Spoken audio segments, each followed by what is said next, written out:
Genius bar time. Genius bar time. They'll give you a new one.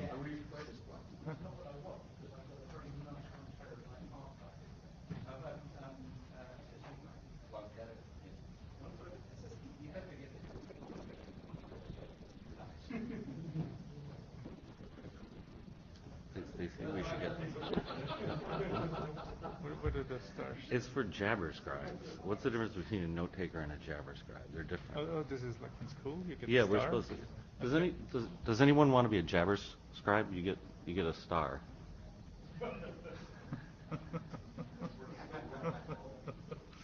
Yeah. Well, we have a sign up here saying we should hand out stickers. Okay. All right. I think we're ready to get started.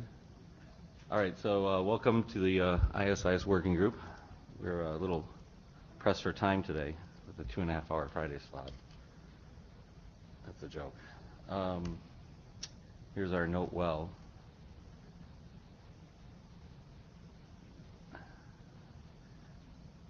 You have to read it? By participating with the whole thing or just the bullet? No. By participating with the IETF, you agree to follow the IETF processes. If you are aware that a contribution of yours, something you write, say, or discuss in the IETF context is covered by patents or patent applications, you need to disclose that fact. You understand that the meetings might be recorded, broadcast, and publicly archived. I believe this one is. Okay. For further reading, you can go there. So this is our agenda today. Does anybody have any additions or subtractions?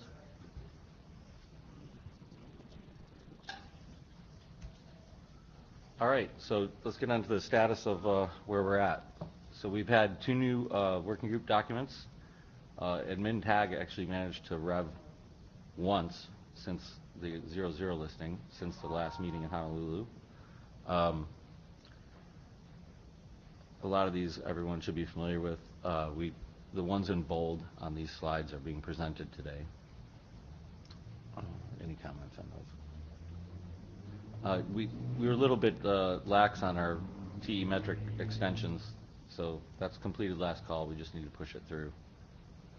And extended sequence number is should be completing IETF last call soon, I think. We have some new IDs. So look for these on the list and maybe give some guidance.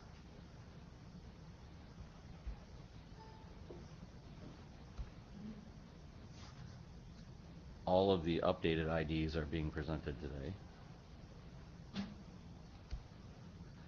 And then we have some existing stuff. Some of these are sort of just waiting to time out, like the critical sub-TLV. And since the distribution trees, we'll push that over to multicast.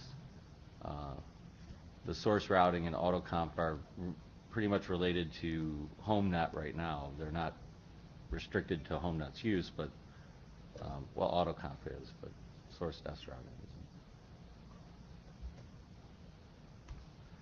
isn't. And these are the ones that are about to fall off.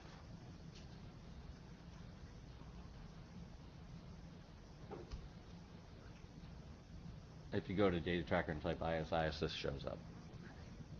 It's worth reading, I guess. It was referenced to, it's the security analysis for ISIS. Primarily, this is, I think, where the extended sequence number work came from. Okay.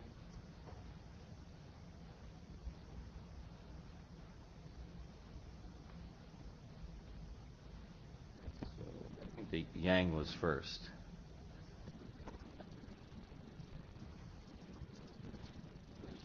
You're a nice organized one.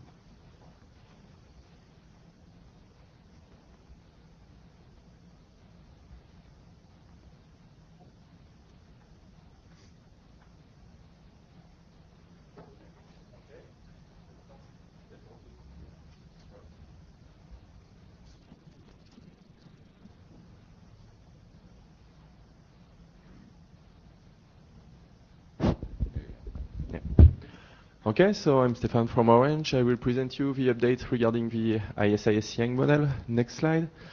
So in this new version, we introduce the ISIS node tag.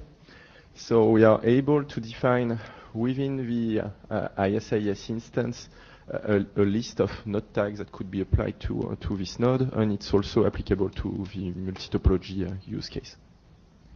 Next slide.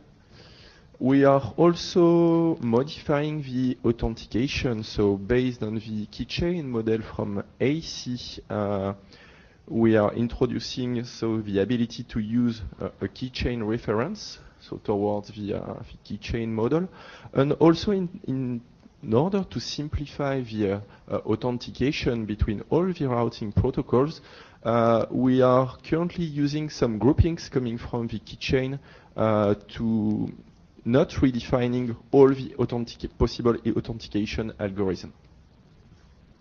So it's inherited from keychain. And as AC already mentioned during the RTGWG, if an implementation is not supporting, for example, SHA-1 for a specific routing protocol, it is expected that the backend will reject the configuration. Next slide. We are also introducing a fast reroute, so IP fast reroute configuration. There was a lot of debate on it. So what we are proposing here, so it's a support of LFA and remote LFA. Remote LFA is seen as a child of LFA, so if you want to activate remote LFA, you will have to activate LFA first, and the activation is only done per interface. So next slide, so you will see how this is the global configuration. So what we done globally is just creating containers, but these containers are empty and just there for augmentation. So we can think about, for example, let's vendor augment this container using, for example, LFA policies. So the global configuration is really not to activate LFA. So next slide. So next slide is the interface configuration for fast reroute, and here you have the ability through the enabled keyword under fast reroute LFA to say, okay, I want to activate LFA or remote LFA then under the interface. Next slide. There was also some addings regarding Spring. We are currently under discussion about what should be kept in this ISIS Yang model and what should be in the Spring segment routing Yang model. So currently the situation is not clear, so there are some redundant information between both models, but we hope to clarify this quite soon. There was still the discussion between the VRF-centric and protocol-centric, which was the discussion of the week. And the status now, it seems that there is clear consensus to go to the VRF, so routing instance-centric model. So there was a discussion on NetMod, there was a discussion on RTGWG, and it sounds that the consensus is there, so we will update the model accordingly. Next slide. So the next step in terms of configuration, we pretty think that we are done, but we are clearly welcoming comments if there are some critical pieces that we missed. We are starting the review of the operational state. So we are currently trying to align both configuration trees and operational state trees, which was not the case before. We are also progressing in terms of alignment with the OSPF model. So now we are clearly requiring your feedback because we are working in a design team, but for sure we need your feedback about do we miss something? Is it fine for everybody? So please comment what we have done. Thank you. Any questions? Okay. Thanks.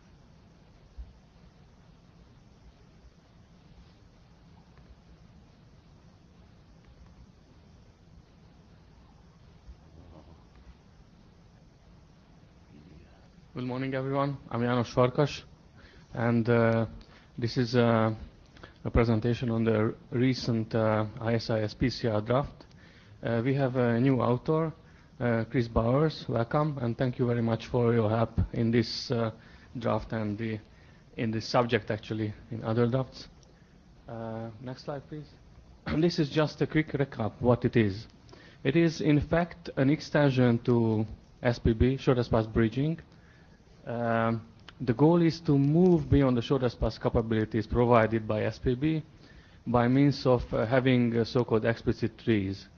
This figure illustrates these two types of trees. The blue one is the shortest path, and for exception traffic steering, in some cases we may need explicit trees. This is for small networks and for rare usage. One important thing is that there is no protocol change included in this work at all. It is just new TLVs, actually. Next slide, please. The status. It is we are developing the work in two SDOs here and in IEEE 2.1. The corresponding .1 document is QCA, .1 QCA, which is entering the sponsor ballot, which is the highest level ballot in IEEE. We expect to have 2 cycles at this level, and if everything goes optimal, the final approval could be in July. QCA has 2 normative references to IETF drafts, working group drafts. One of them is here, the ISIS-T metric extensions, and the other one is the MRT FRL algorithm. And for final approval, these, QCA cannot be approved without with the referring ongoing work. So actually, QCA can be only finished when they become RFCs.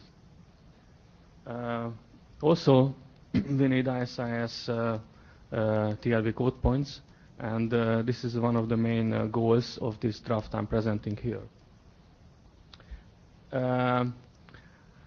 Some words on this draft. This is in sync with the most recent QCA draft and actually has moved beyond. Next slide, please, and we will see the details. This ISIS PCR draft has been evolving as QCA evolved. At the last IETF, I presented the 00 draft, and this is 02. There was an intermediate draft which was for bringing it sync, the ID here, with the QCA updates. This one includes the updates of the QCA draft 1.4, and actually have moved beyond. The first bullet summarizes these updates that happened in the QCA document. We wanted to simplify and found a way to simplify the topology sub-TLV, which is the main sub-TLV we are defining, at the price of burning the so-called explicit algorithm IDs. So that's why the first 2 changes, the ECT algorithm for the loose tree and the loose tree set has been changed, the topology sub-TLV has been changed, and there is also a change, a new flag in the bandwidth assignment sub-TLV, and a new sub-TLV, the timestamp sub-TLV, which is for sort of conflict resolution if something goes wrong. And as I said, this ID, ISIS PCR ID, has moved beyond the QCA draft. I've got comments from a number of people which are included in this document already. So we wanted to bring the draft for this meeting in as good shape as possible. There are updates for clarifications, like how do we achieve the symmetric paths. This was not made clear in the former versions, that in case of different link metrics in the 2 directions of a link, we use the maximum one, and we use the tie breaking used by SPB for equal cost paths. There were also further updates on the MRT aspects, further clarification, and there is one new thing. The previous documents only described the case when, so one of the mechanisms is when the topology sub-TRV is used to describe the so-called GADAG, the generalized almost directed acyclic graph. And in a simplest case, it consists of a single block. But for instance, if the physical topology has cut links, then it is split into multiple blocks. And this new revision of the draft covers the multi-block case as well. Next slide, please. So this is a summary on the sub-TRVs. As I said, this is extension to SPB. We reuse SPB TRVs as much as possible. These are the top ones, and a summary on the new TRVs being specified by this draft. And the next slide is the last one. Just a quick summary. I pretty much said what in the top in the slide, that this is extension to SPB, reusing TRVs without protocol change. And the bottom is quite important.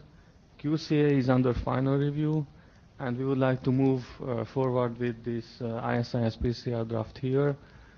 It would be good to have a working group adoption and early allocation for the code points of the sub-TRVs. Okay, so here would be a bit the roadmap on progressing this further. So this is not really a classical IETF document. So I would like to start the working group adoption call right after this meeting. We'll give it some period, the usual 2 weeks. And then I would like Janusz and friends to initiate the early allocation procedure, such they get their code points, which are going to be valid for at least 1 year, and throughout Prague and Yokohama, we progress the document further and well, send it to IESG for publication. So if you have any concerns about the way you're progressing things that way, please speak up. On the list, of course, as well. Okay, thank you.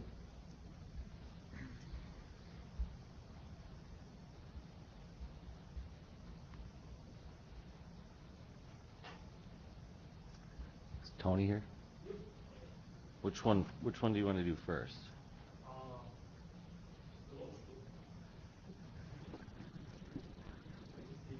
I think it's the beer.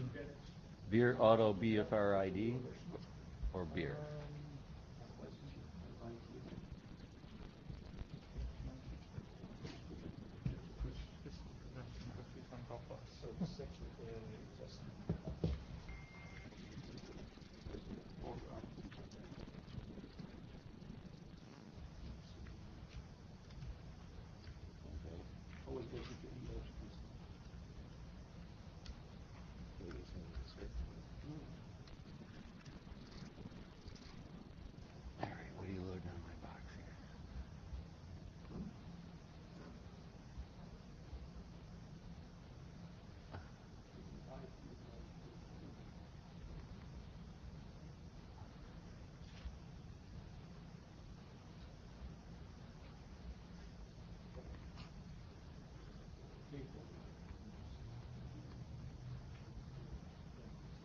PowerPoint?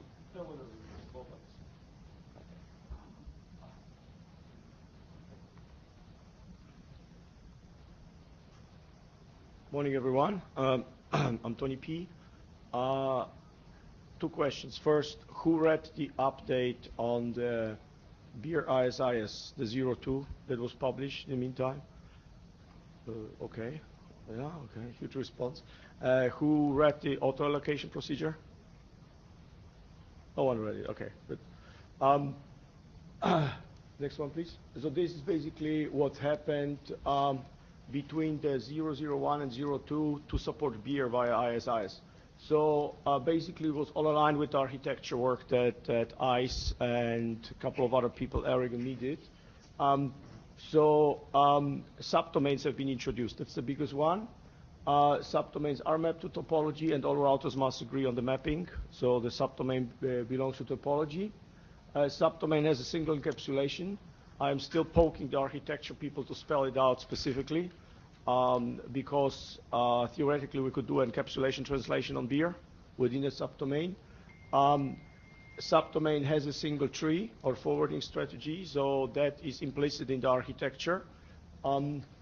But I'm being poked and poked by more and more people whether we could run anything else but SPF, so I wanted to keep the draft open enough so that it's not excluded. What was added is that any router not advertising enough labels for all the BFERs will be ignored in the computation. That's something I basically wait for implementation and deployment experience, whether people want that or not.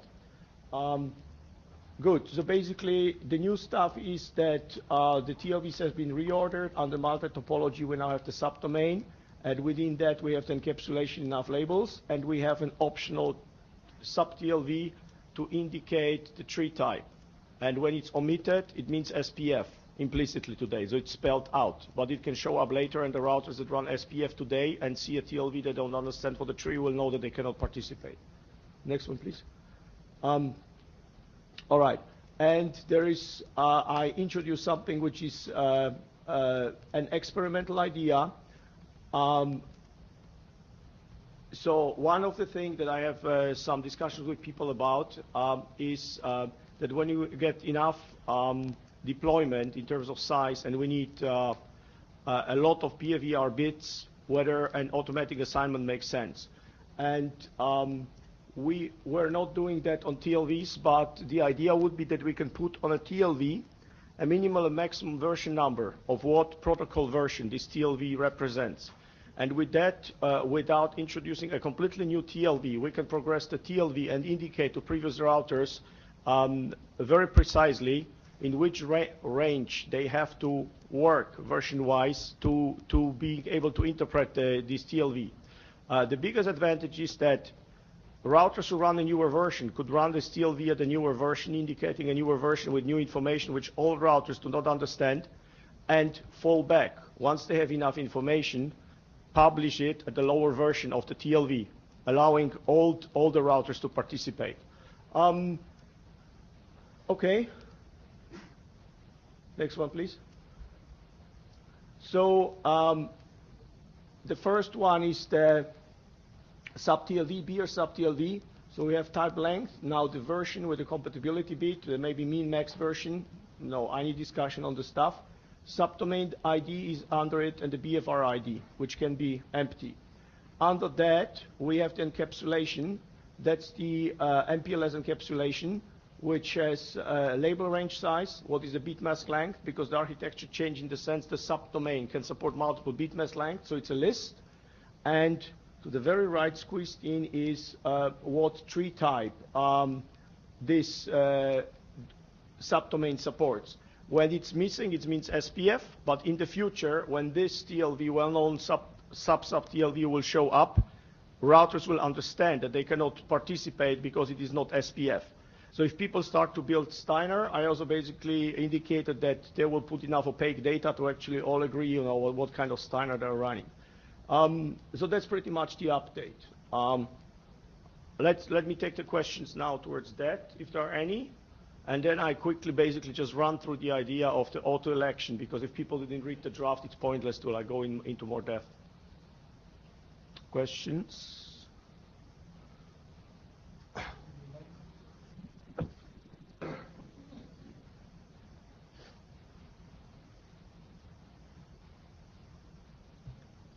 AC Lindum, Cisco.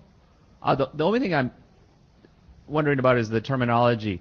You know, the segment routing draft uses algorithm, and this uses tree type. Oh, I wasn't aware of that. Okay. For somewhat the same thing, and maybe they should be aligned. Okay. Yeah. Point taken. I will align the stuff. All right. I mean, there's no particular preference.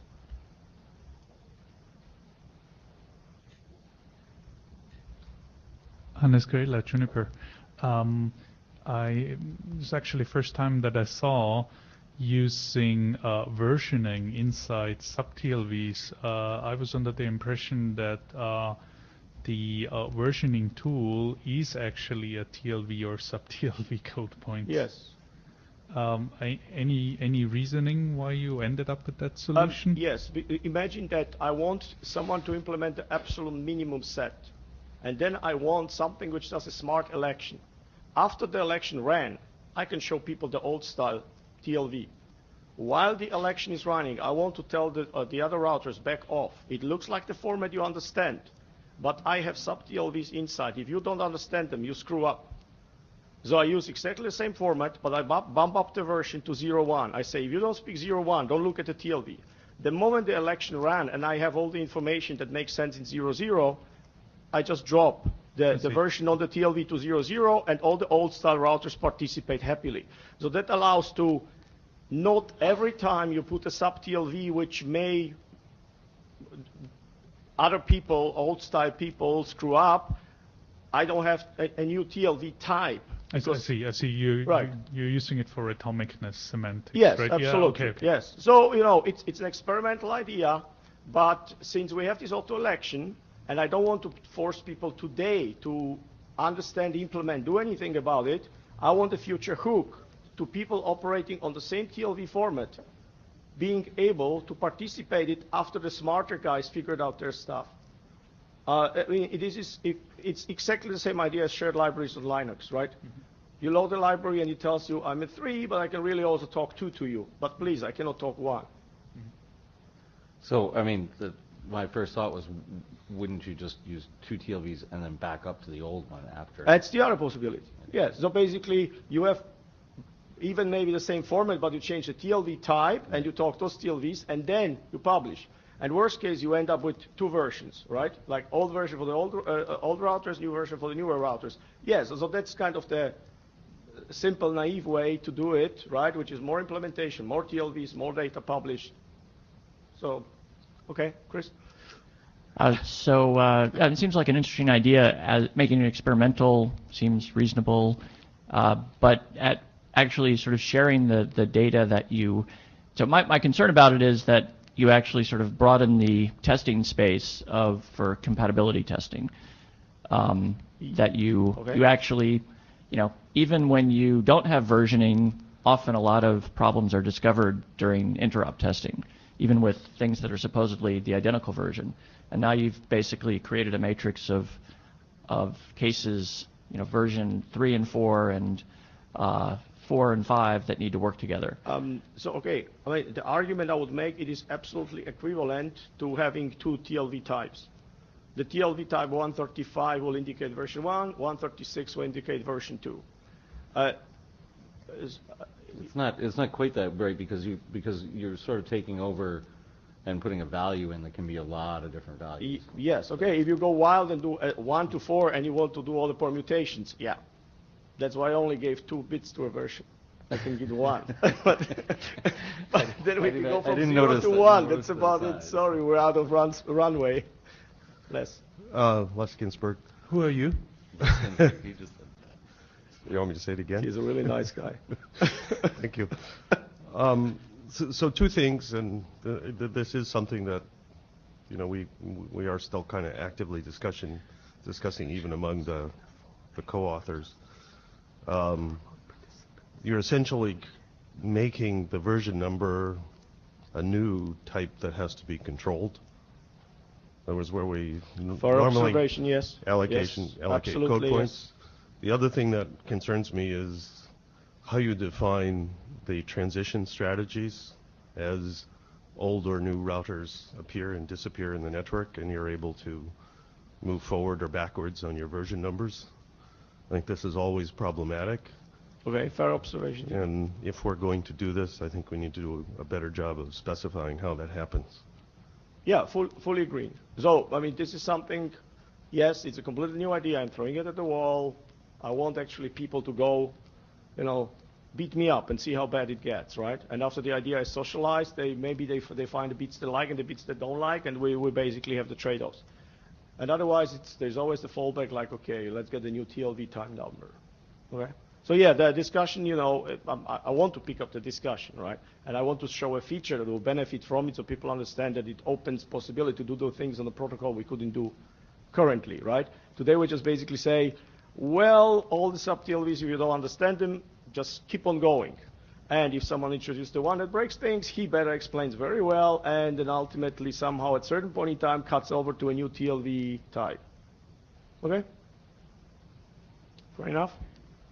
Okay. So then I think next presentation I very coarsely explained the idea of this auto election, how you know that would run with it, and so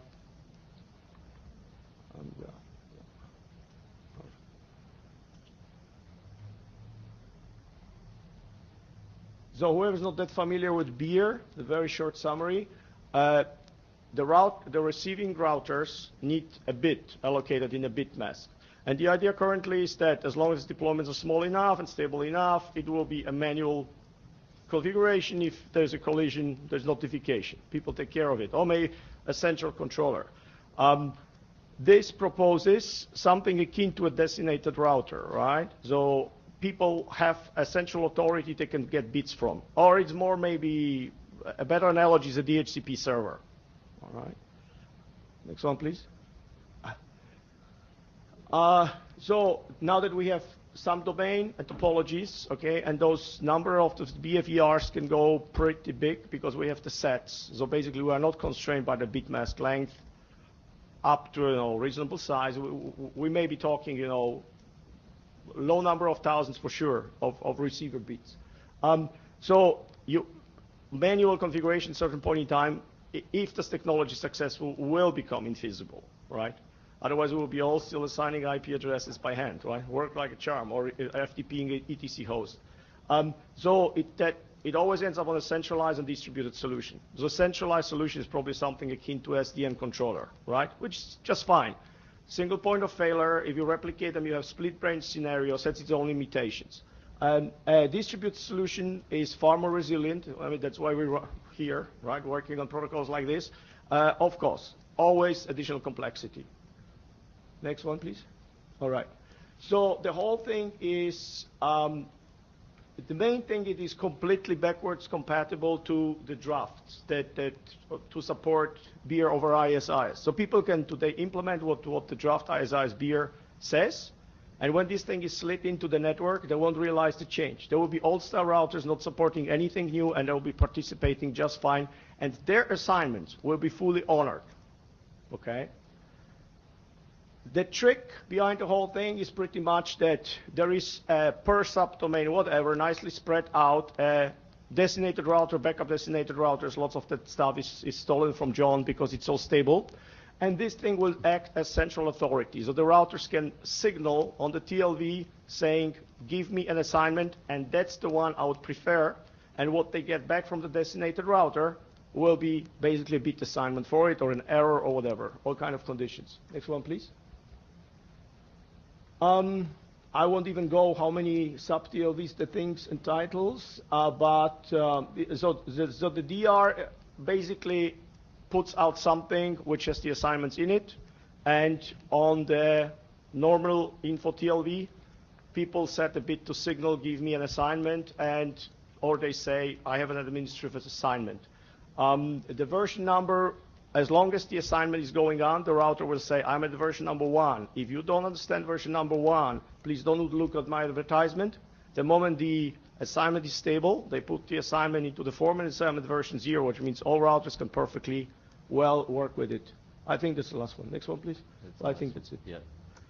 All right, so that's coarsely the idea. If there are any comments towards that. You have one more?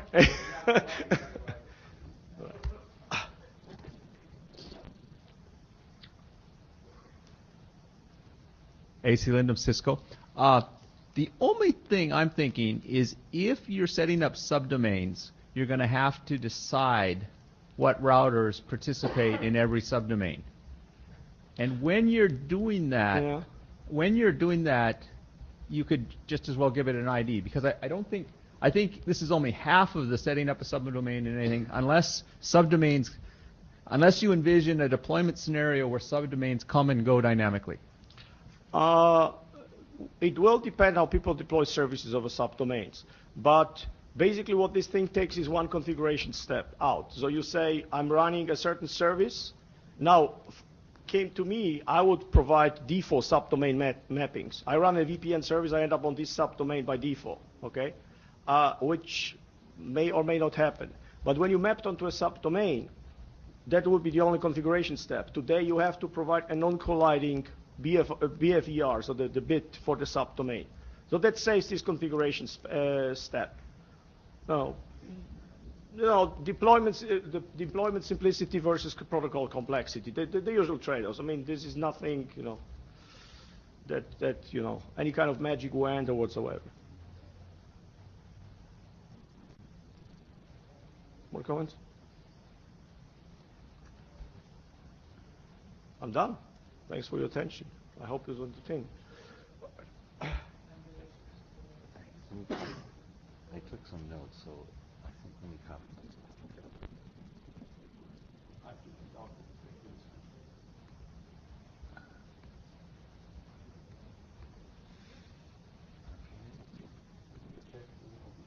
Yeah, 1 second. Hang on. Did we open your garage door? Yeah. Can we do prefix attributes last? Last? Of the thing? I said eject. I'm just waiting for it to eject. Prefix attributes last. Yes. It's true. I should. So, what order would you like? Reverse Just order? prefix attributes last, please. SBFD. The other two, I don't care. Okay. Let's go in reverse order then.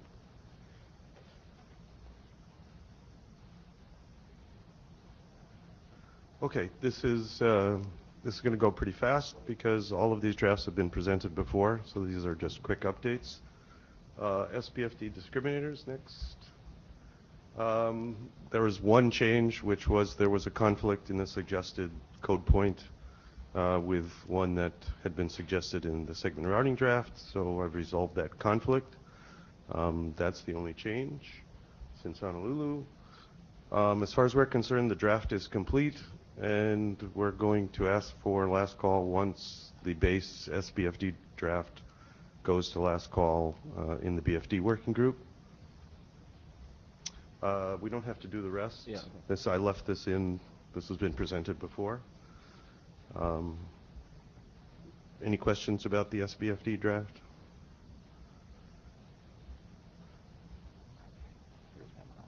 Okay. Next.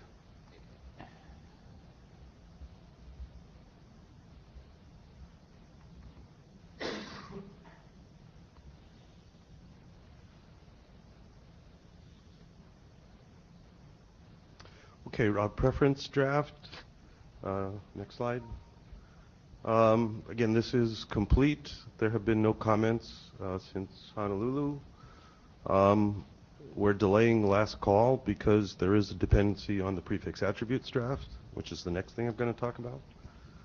So again, that's all I have to say about this, unless anybody has any comments about route preference.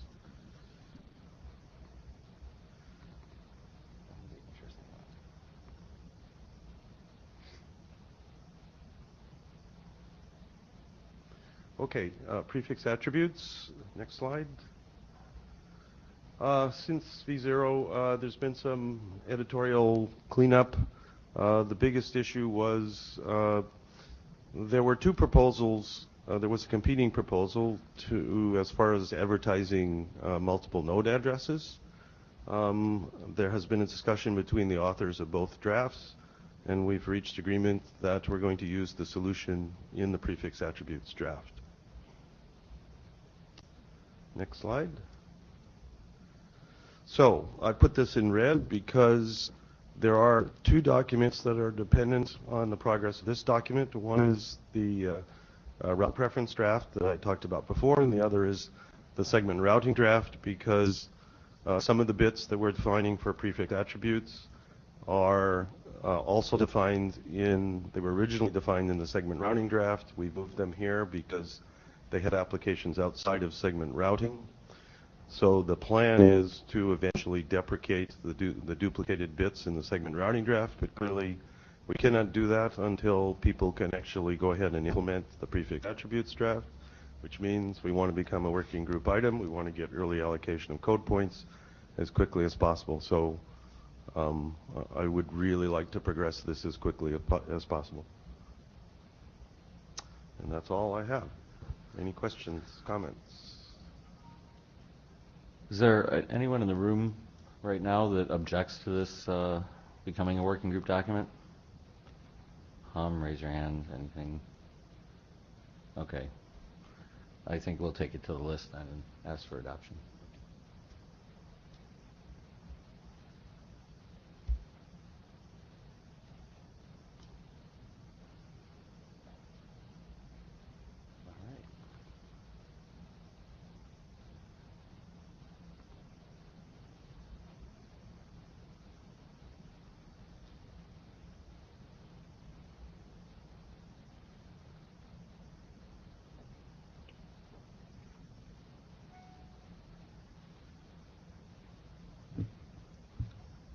Make sure you stand in the pink box.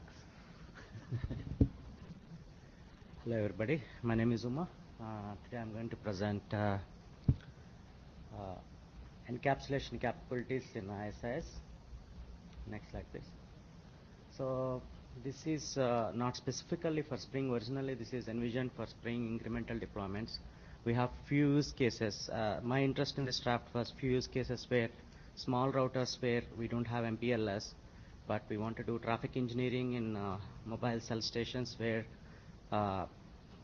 only you have is routing capabilities, but on the edge nodes you can put a Spring and a controller can put the paths, explicit paths, and divert the traffic. So that was my interest in this draft. So later on there are a couple of other use cases where incremental deployment is needed, and like beer, where you don't support MPLS and just pure IP, but on the edge nodes you have MPLS capability with segment routing with beer. So in these kind of situations, advertising the decapsulation capabilities of the egress node will be very useful. So this draft is about advertising those capabilities in IGPs, and especially in this case ISS. So the new use case was remote LFA case in pure IP networks, where PQ node want to advertise its decapsulation capabilities to all the P-space nodes. This is not documented in the draft. This is still in discussion. Bruno suggested this, and we will work on this. Next slide, please. So as I said, this enables ingress IP-based tunnel to know which encapsulation type to use, and this has a huge advantage. And in operations, basically, you need not config any type of stuff, on each node, like admin tags, those kind of things, basically. Next slide, please. So what we are asking is a sub-TLV in the 4971, which specifies the encapsulation capability. Basically, it's a decapsulation capability, to be specific, of the egress node, and the associated parameters for that decapsulation capability. The current, we only, in the draft, current version of the draft, we only support only MPLS encapsulation. We didn't put IP encapsulation set. So the list will be updated. Next slide, please. So we thank Bruno for his thorough comments and new use cases.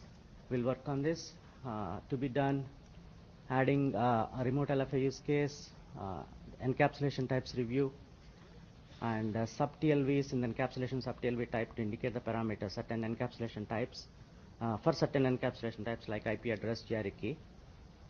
And we look for more inputs and comments.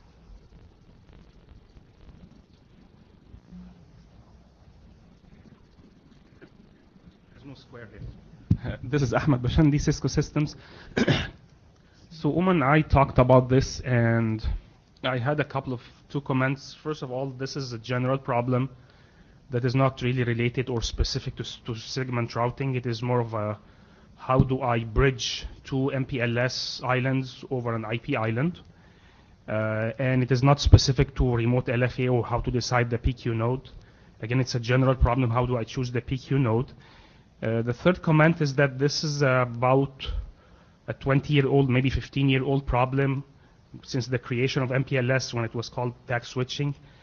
And I am sure people have solved this problem, how to bridge two MPLS islands over an IP island without the need to extend routing protocol. And one way, as I suggested, to do it is to use admin tags. There are other node admin tags or prefix admin tags or configuration. In other words, I don't see a need for such extension for a problem that existed 15, 20 years ago and nobody has objected to its existence or even mentioned its existence. Thank you. Xiaohu from Huawei, another call service dropped. In fact, RFC 5512 has defined approach for dynamically advertising encapsulation capability, or BGP. Now this draft is to extend ISIS to do the same thing. The rationale for this is in some scenario, BGP is not used, so it's straightforward to extend ISIS to do that work. For example, in the incremental deployment of the beer, there are no BGP enabled. ISIS is used instead, so the draft is to support that scenario. Thank you.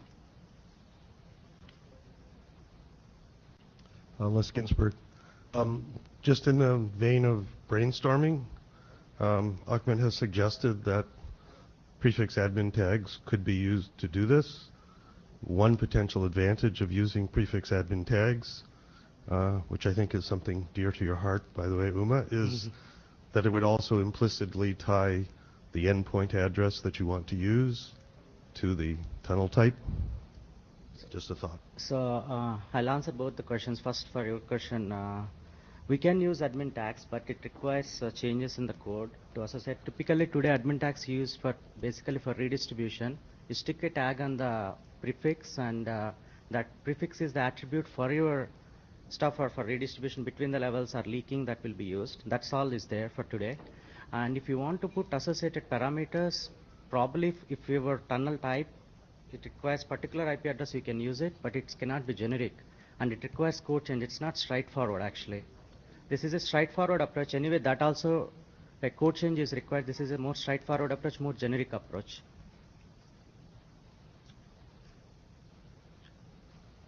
Sorry, I mean, we can take this to the list, but Sure. for the record, I don't think it's that difficult. You cannot put a GRE key, for example, an admin tag, actually. Xiaohu from Huawei. In fact, I have noticed there are attempts to use a different way to advertise node capability. That is, to use the prefix-based TLA. I think both the ISIS and the OSPF should seriously consider whether we need two different approaches to do the same work. Thank you. The point that I'm trying to make is that we are trying to solve a 15-year-old problem that nobody has complained about. I am not sure why it popped in the past few months. So Ahmed question, actually we discussed Ahmed on this very elaborately. So as Shia mentioned, non-BGP environment is useful. For me, the segment routing use case is when explicit path is crafted by a controller and put it at the ingress node.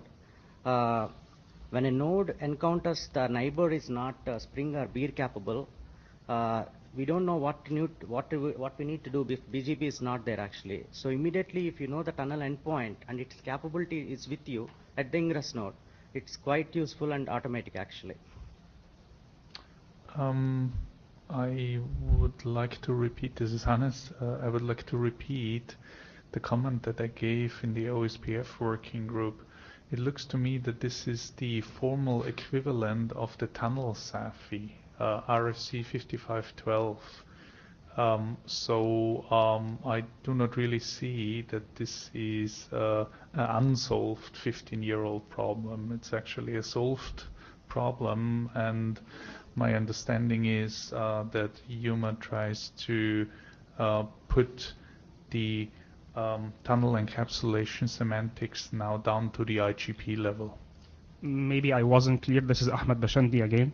The problem of islanding two MPLS islands over an IP island in an intra-domain and an IGP domain existed 15 years ago, and nobody has complained about it. What you're referring to is BGP, and I agree BGP was solved, but it's a different problem.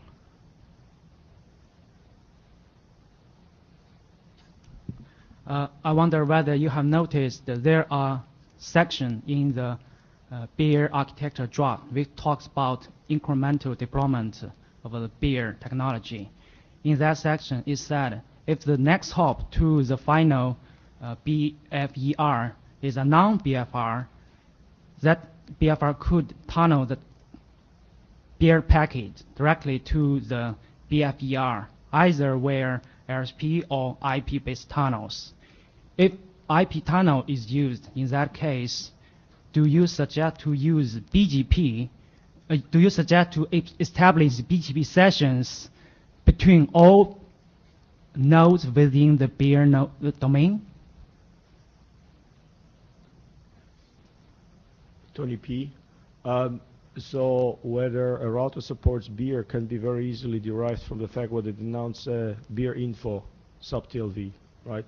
That indicates to you that it supports the encaps as well. There is no support in segment routing like that. I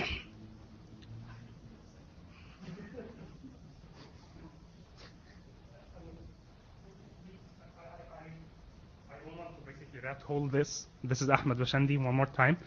But the point is that we are extending the protocol with new sub-TLVs, which is not a straightforward sub-TLV. It will require configuration.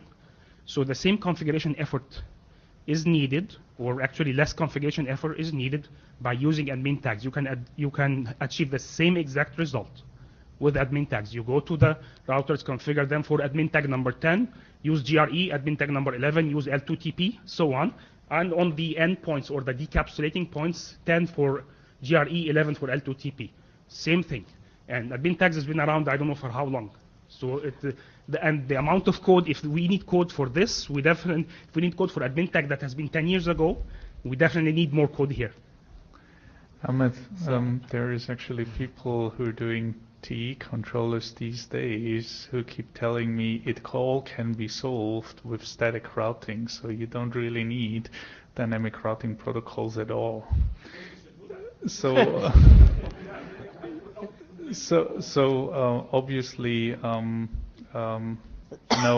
tags, generic tags, node tags, prefix tags are sort of last resort exits for solving a problem. The problem that gets a bit lost is that they are context-free, so those tags do not really have any semantics. And I think since this has data plane implications, they would like to carry on those semantics. All right, well, this is an interesting discussion that maybe we'll publish on the list as well to get everyone's opinions out there. I think, Les, you were suggesting something similar with tags. Yeah, okay.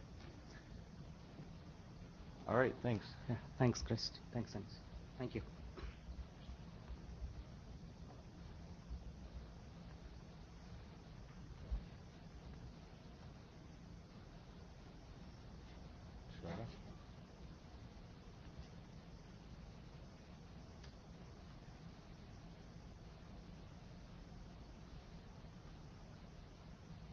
Good morning, everybody. I'm Shraddha. I'll be talking about the link overload feature in ISIS. A similar feature draft was described in OSPF working group as well. So this is a same feature being protocol extensions for the same feature in ISIS. Next slide. So we have the node overload feature wherein you can set a node to overload before bringing it down for the maintenance. So here we're trying to extend the same functionality to the overlay networks. So this diagram shows a typical overlay network wherein the CEs are connected over an overlay, so the PE devices are not visible to the CE devices. So when the PEs go for maintenance, before taking it out for a maintenance, you need to divert the traffic from the link to the other link, which is an alternate link. So if PE1 is going down for maintenance, traffic from CE Blue 1 has to get diverted via PE2, the link which is via PE2, and similarly the traffic from CE Blue 2 need to get diverted via PE4. So whereas it's easy to divert the traffic from CE Blue 1, it's difficult to do the same on the from the remote side. So generally you need to do manual configuration on all the remote ends to to divert the traffic to the other link. Next slide, please. So we just described in the problem that manual configuration is difficult, and we next slide, please. Okay, this is a similar problem described for the overlay broadcast networks. This is an overlay network over IRB interfaces, wherein the CE red devices here, they appear to be in a broadcast network. So here also the problem is same. If PE1 goes for maintenance, you probably want to divert the traffic before the PE1 is taken out for maintenance. This is useful if operators want to give it as a service to the customer, that they will make sure that traffic is diverted before the PE is taken for maintenance. Next slide, please. So the motivation is ease of maintenance, automated upgradation, and minimized traffic loss. Next slide, please. So what we are suggesting is to carry the link overload bit in the link attributes TLV, sub-TLV, which is RFC5209. So just define a bit in the link overload, link overload bit in the link attribute sub-TLV and carry it along with the IS extended reach TLV, which is TLV number 22. So the receiver, it identifies the connecting link, increases the metric to max metric. So this metric needs to be a usable metric so that in case there is no alternate path, traffic still continues to flow on this.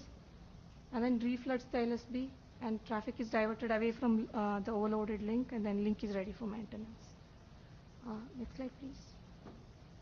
Similarly, for the broadcast links, the DIS for the link just removes, DIS for the link updates the max metric for the originating node, and then refloods the pseudonode LSP so that, and the traffic is diverted away from that link, and then the link can be taken out for maintenance.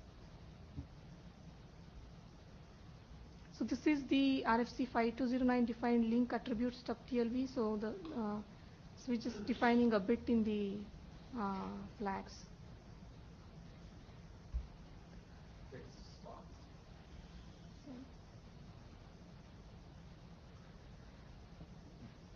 Questions, comments? Les Ginsberg. So, a couple of questions. One, why would you put this bit into the LSP advertisement rather than the hello, given that the only person or the only node that's going to do anything about this is your neighbor? Yeah, that's true. Only the neighbor would act on this, but since we can reuse the existing TLVs, and it's just a bit. So I think it's not very difficult if we define the procedure that only the remote end of the link is going to look at it. So it's the same thing. So only the neighbor is going to act on it. Well, one of the consequences of putting it into TLV22 is if you have parallel links to the same neighbor, you're now forced to advertise, and they're equal cost. You're now forced to advertise all of them, which in some scenarios is not necessary. So I guess the link, the TLV22 can also have sub-TLVs with interface address and the neighbor's interface address, so that will uniquely identify the link. So that's quite true, but if I have multiple links to the same neighbor and they're equal cost, unless I'm doing traffic engineering, there's no requirement to advertise both of the neighbors. Because from the point of view of building the SPT, just saying I have a neighbor to B with a cost of 10 is sufficient. So to me, that's another reason why it would be much better if you put this in the hello. The follow-on to this is, I don't know if you're familiar with the reverse metric draft. Yeah, I read it after your comment in the OSPF. Okay. It looks like it's doing the same. So I mean, was it just that you weren't aware of it? Or did you talk to those authors? It's expired. Yeah. Yeah, fair enough. But do you did want to resurrect it? Well, in my opinion, and I was never a fan of the reverse metric idea, but and now you're going to fight for it. But no, I'm not fighting for it. But I'm saying, I'm saying, if we're going to do this, I believe the solution defined in the reverse metric draft is the correct solution. And oh, by the way, maybe those authors deserve some credit, so maybe you can collaborate. But that's not my problem. Okay. I just really think if we're going to do this, we should look at the reverse metric solution, and I think we should use it. Mm-hmm. Okay. Uma from Ericsson. First, I have one small comment on the draft. Just a clarification. Basically, in ISIS version of the draft, you still talk about DR and BDR. Probably you need to correct that language. So that's one comment. And regarding the reverse metric, the part reverse metric has a lot of concern for a lot of people was you are changing the metric of the other side on the fly. So people may not like it. Operationally, there's a lot of discussion in the mailing list. Probably you might want to see that. So this is another approach I see. Thanks. Pushpashish Juniper, question to Les. I kind of agree. The reverse metric does solve this problem, and I also agree to your comment that this should be only on the hello, need not be on the LSP. But I have a question to you back. Again, forgive my ignorance. Is there a reverse metric draft in OSPF? No, I think but not. Could there be? Yeah, that's what I wanted to actually say. So instead of resurrecting the reverse metric, we can actually have these two drafts already proposed across the two working groups. Or, I mean, that's the other alternative of adding one in OSPF for the reverse metric.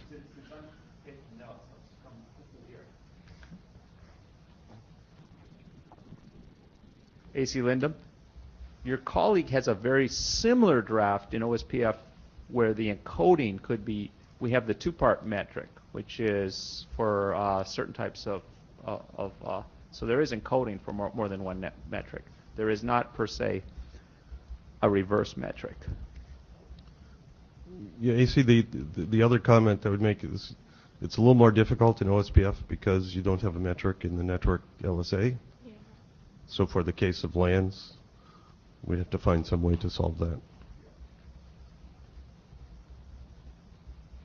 So, just my read of the room, how much of you are the opinion that we should have a comparable, if not identical, mechanism in the both IGPs? Yeah, he's leaving that one open. I think he's trying to trying just to get some sense.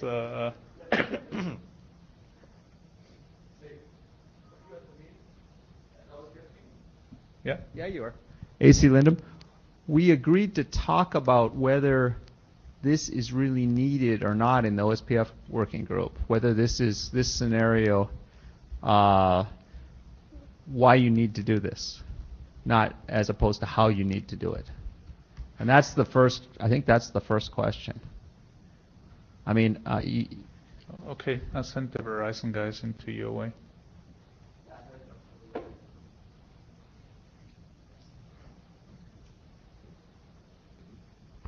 What I think Hannes was going for is that we probably shouldn't have two different methods. It should be the same in both IGPs.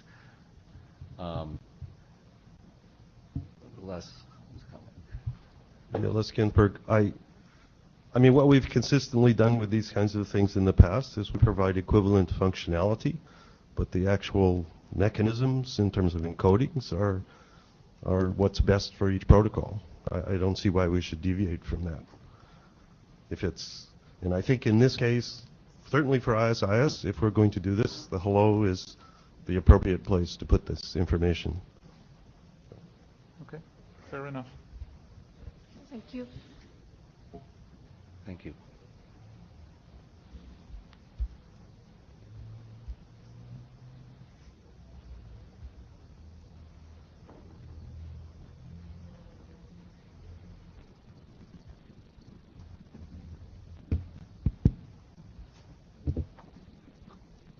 Hello, everyone. My name is Huan Mo Chen from Huawei. So today I'm going to talk about ISS topology transparent zone, shortly for TTZ.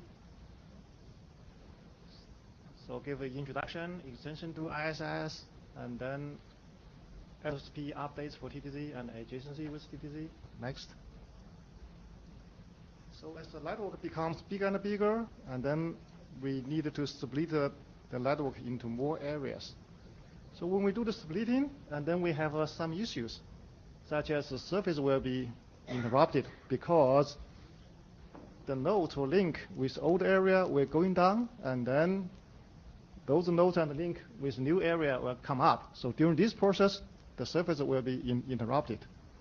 So also for splitting network into more areas, we know this is a very big network architecture change. So this is a very, very challenging task. In addition, it's very time-consuming when doing the split. So furthermore, maybe very complex for end-to-end LSPs. So TTZ will resolve these issues. In OSPF, we have implementations, and we have showed that OSPF TTZ can resolve these three issues. So with OSPF TTZ, so we show that we can transfer a part of network smoothly to TTZ without any surface interruption. Also, when we do the transformation, the operation is very simple. So also the OSPF TTZ is a working group document right now. So next slide. So TTZ, is a virtualization technology. It virtualizes a part of network as the edges of this part fully connected. So this part of network we call the TTZ, topology transparent zone. So outside of this TTZ, any node outside of TTZ is not aware of TTZs. So it will only see the edges fully connected. We'll see this virtualized topology. So those link inside the TTZ, nodes and the link will not be advertised to outside of TTZ. So next slide. Next one. So to support ISS TTZ, we just need one TLV called the TTZ TLVs. So TTZ TLV contains some flags and a TTZ ID, and then a couple of sub-TLVs. So for flags, so this is just a copy from OSPF. So we defined 5 flags. So one flag is that E flag is the edge router of TTZ. So this flag indicates this router is an edge router of TTZ. And then this 4 flag is just for migration, a part of network to TDZ, and then some of flag is used for root back TDZ to the normal network. For example, for migration, a part of network to TDZ, we just use 2 flags. One flag is that T flag for distribution of TDZ information, and then another flag is for migration, the data path of network into TDZ.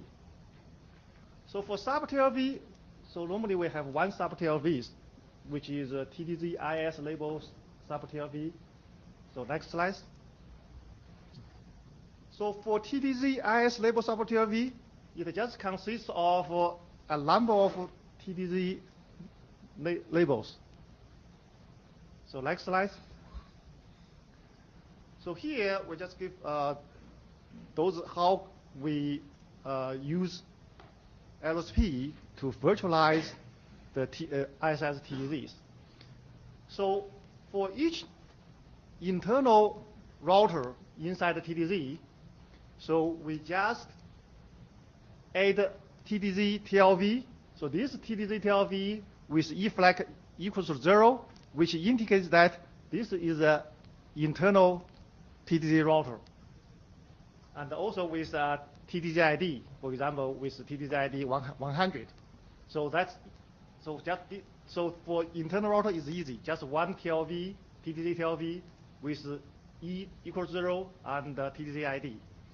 So for any router, for any edge router of TDZ, so we just have its LSP with a TDZ TLV. So this TDZ TLV will have E bit equals to 1, which indicates that I'm a TDZ edge router. And also, it will have a TDZ ISN sub-TLV. So this sub-TLV will contain the TDZ labels. For example, here, this is an edge router of TDZ. So the sub-TLV, this sub-TLV will contain the label T1, and then the label T5, and then label TA. So with this information, every router inside the TDZ can determine the TDZ domain, can determine the TDZ. Because for each internal router, we have a TDZ TLV, which have a flag internal. So this indicates for internal router, every adjacent router is a TDZ router. So for edge routers, because we have TDZ ISN sub-TLV, this sub-TLV contains information about TDZ labels of these edge routers. So with this information, the whole TDZ is determined. That's for determine the TDZ. So for virtualized TDZ, we just add the other edges as IS labels. For example, here, for this edge router, we just add the other edge T1, the other edge T3, and the other edge T3 as IS labels. So with those information, any router outside can see this virtualized network TDZ. So this virtualized part, because this is just the normal IS labels.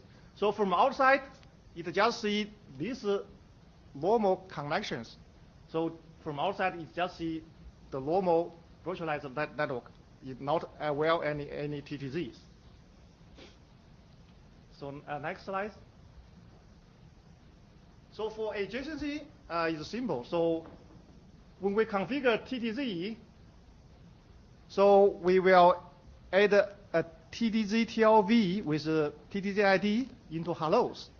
So on both sides, if we decide that the TDZ ID are the same, and then we can form the TDZ adjacencies. So if they don't same, and then we don't form the TDZ adjacencies. So for a TDZ edge router, it forms adjacency with the router outside in the normal way, except that they just synchronize the database except those internal information. The internal information will not synchronize to outside. That's the only difference. So next page. So this page, we just show the operation of migrations. So for migrate a part of network into a TDZ, just follow these 3 steps, very simple 3 steps. First, we just configure TDZ. So for configure TDZ, normally just 1 command on each of our TDZ routers. So for example, configure TDZ on this route, configure TDZ on this route, just 1 command. So after we configure TDZ, and then we just use 1 command for whole this network, for whole this part. This 1 command is trigger the TDZ information distribution, 1 command for whole part. And then the third step is that we use also only 1 command on any one of the nodes for migration of this part to TDZ. So 3 steps. That's from operation point of view, is very simple and easy. So from inside, so after we configure TDZ, then we will discover TDZs. As I mentioned, just we put the TDZ TLV with a TDZ ID into hellos, and then we can discover TDZ adjacencies. And then after the first step, the second step is that every TDZ router just add TDZ TLVs into their LSPs. So this, at this step, so this corresponds to the second step. So the TDZ information will be distributed in the network. So the TDZ will be discovered and determined. And then the last step is just that we use 1 command on any one of the routers of TDZ, migrate this part of network to TDZs. So for this command, this will trigger the AG router to virtualize the TDZ. So the AG router will add those kind of virtual labels, means the other edges as their IS labels. And then also, it will not distribute the TDZ information to outside. So that's done. So we can see that those 3 steps from outside and the 3 steps from inside, and then the TDZ is transformed without any surface interruptions. And also, the operation is very, very straightforward and simple. So next step. So next step, we would like more comments from the working group.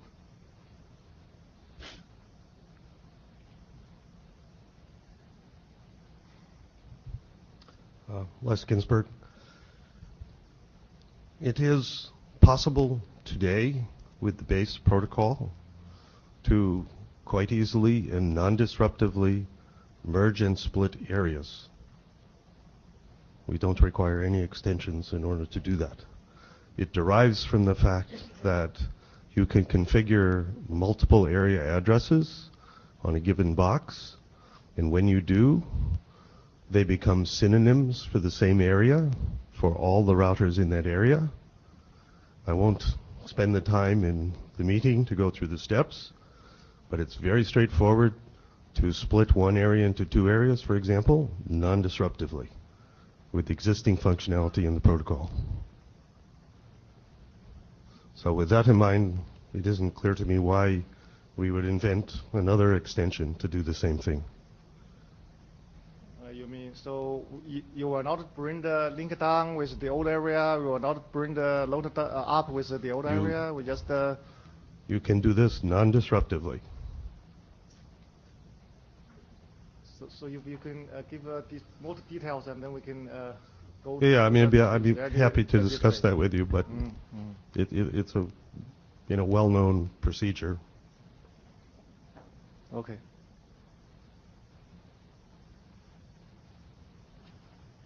Long Wei from Huawei.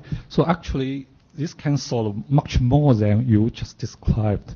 And for example, recently I saw an operator, they have a network. So they upgrade from one company's routers to another company's routers. But somehow in their POP, they forgot to take some old routers out.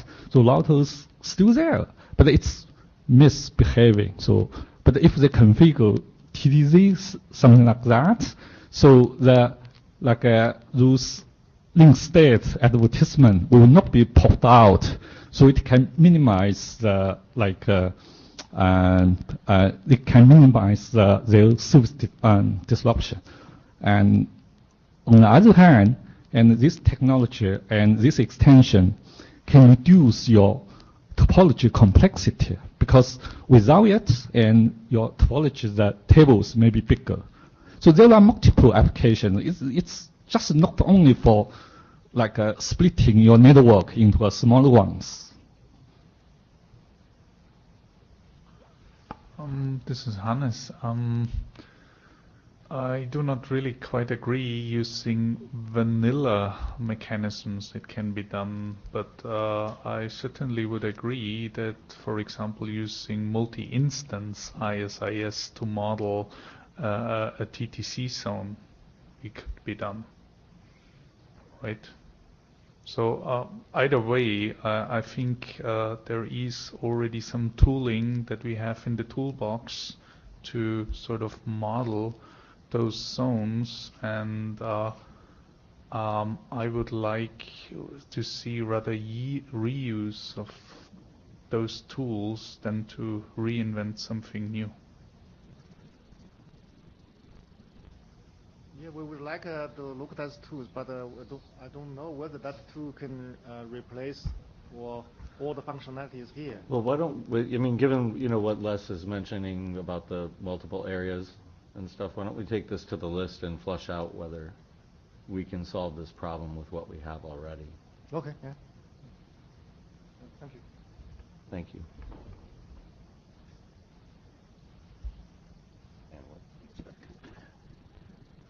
I think that's our last thing. Right. Yeah, so that was our last presentation. Does anybody have anything else to add to the meeting? All right, great. Thanks a lot. See you in Prague. Hopefully on a different day than Friday. I really worked hard to try to have it not happen this time, but I'm going to put almost zero conflicts down.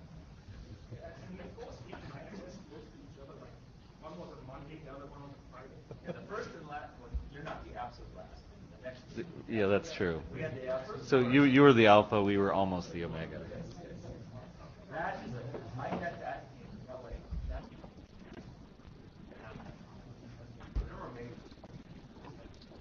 Yeah. Oh, the afternoon one? Oh, yeah.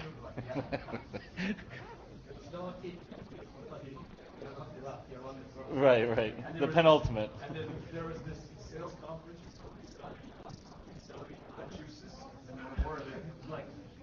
Were they waiting outside the door? Right. This is our room, like. Can you please get out? You could tell they were all charged up for the motivation. Right.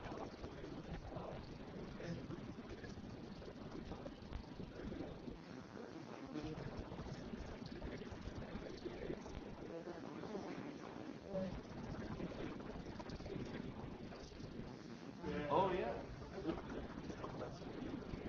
Yeah. Oh. If anybody didn't sign the blue sheets, could you come up and sign?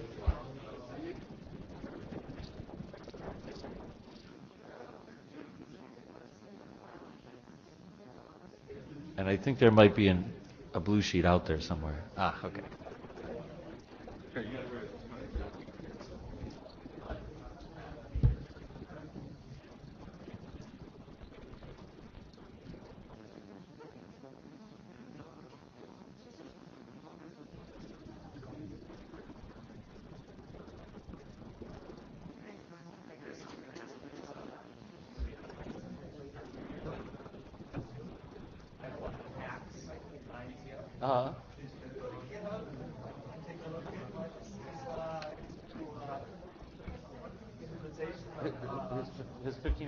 His 15-hour battle? No.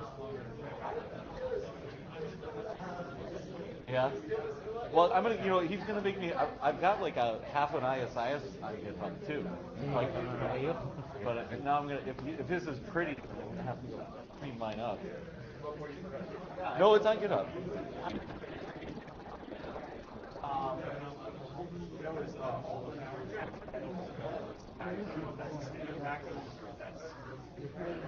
So on mine I actually went. It's a Linux standard package.